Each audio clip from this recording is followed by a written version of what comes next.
지난 집중호우로 큰 피해를 입었던 부여 청양 지역이 같이 특별 재난 지역으로 지정되면서 재난 지원금이 지급되는데요. 그런데 현실에 맞지 않는 지원금 때문에 원상복구는커녕 당장 생활도 어렵다는 문제 제기가 끊이지 않고 있습니다. 조형찬 기자가 보도합니다. 지난달 시간당 100mm가 넘는 집중호우가 쏟아진 부여 은산면의 한 주택. 산사태로 작은 방과 창고가 무너져 아예 철거를 했습니다. 정부의 특별 재난지역으로까지 선포됐지만 지급된 지원금은 800만 원. 주택 반파만 인정됐기 때문인데 원상 복구는 엄두도 내지 못합니다. 택도 없다고 그거 가지고는. 그래도 1억은 가져야 하지 않나.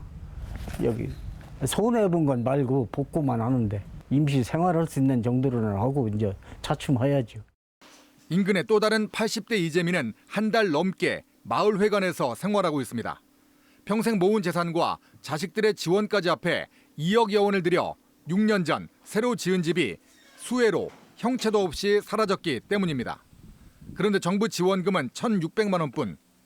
이동식 임시주택을 마련하기에도 부족합니다. 집을 담보로 노후 자금을 충당하려던 꿈도, 자식들이 놀러 올 때 방 한 칸 내주려던 꿈도 사라졌습니다.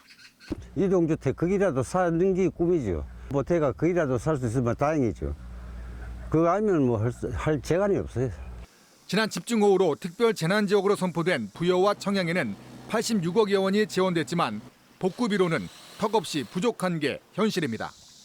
특히 주택의 경우 집 전체가 부서지면 1,600만 원, 반파는 800만 원, 침수는 200만 원 지원이 전부입니다. 26년 전인 1996년 제정된 재고등의 규정상 사유시설 복구 금액에 따른 것이어서 물가나 건축비 상승을 전혀 반영하지 못한 탓입니다.